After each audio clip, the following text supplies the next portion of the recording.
બીજી વાત કે જે આ મંદિરો છે ને એમાં એક સૂર્યમુખી હનુમાન દાદાનું મંદિર, હમણાં જયંતિ દાદાએ વાત કરી એમ કે એને આજે વર્ષોથી, આજે દાદા કેટલા વર્ષોથી હશે, અમારા જન્મ પહેલા હશે, આ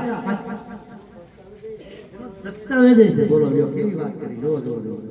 હા, આ મિસઅન્ડરસ્ટેન્ડિંગ ઘણી થતી હોય છે કાયદામાં, મિસઅન્ડરસ્ટેન્ડિંગ ઘણી થતી હોય છે, નામ આવતા હોય છે.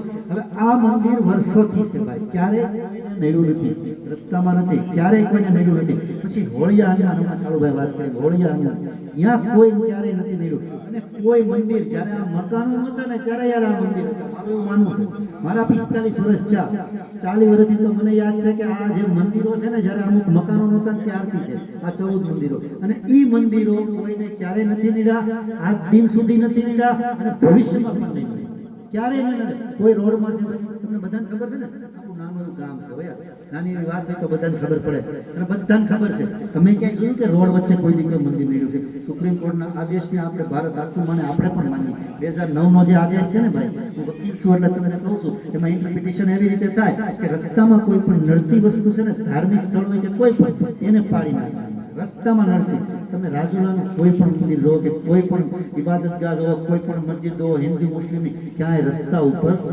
નહીં હોય. એટલે આપણને થોડી ધરપત રહે ભાઈ, કાયદાને માનીએ. કલેક્ટર સાહેબ છે કે એસપી સાહેબ છે કે કાયદાની અમલવારી કરે, આપણે એમાં કરી ન શકીએ પણ અપીલો કરી શકીએ, એને રજૂઆત કરી શકીએ. પણ બધા સાથે રહીને તો કાયદો છે ને એ જળ છે, કાયદો જળ છે અને ઓર્ડર કરવાવાળા અજળ છે. ઓર્ડર કરવાવાળા અજળ છે, પણ જ્યારે બધા સાથે રહીને તો એ પીગળી જાય, ઓર્ડર કરવાવાળો પીગળી જાય. બસ આ જ આપણી સાચી કોમી એકતા. થોડુંક લાંબુ થઈ ગયું સમયને, પણ આ એક ટોપિક એવો હતો કે 50 વર્ષ પછી આ જે નવી પેઢી છે ને, અને આવતા 50 વર્ષે અમે ન હોય, આ બધા ન હોય, પણ નવી પેઢી છે ને આવી વાત કરે કે અહીંયા સ્ટેજ ઉપરથી કહે ને તો મજા આવશે હો ભાઈ આવતી પેઢીને. અને એ જે રહેવાની રીત છે ને, જે જ્યાં જ્યાં ભાઈ કોમી દંગલો છે ને, આ રહેવાની મજા નથી આવતી. હકીકતની વાત છે બકુલભાઈ. માનસિક, તમે માનસિક ભાંગી દો, તમે માનસિક ભાંગી દો. જેની હારે રહેતા હતા એની આપણી હારે બાજે છે.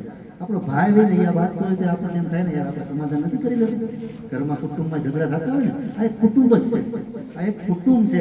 કુટુંબ છે એનું જ સ્નેહ મિલન છે ભાઈ, કુટુંબનું સ્નેહ મિલન છે. હવે હું બકુલભાઈ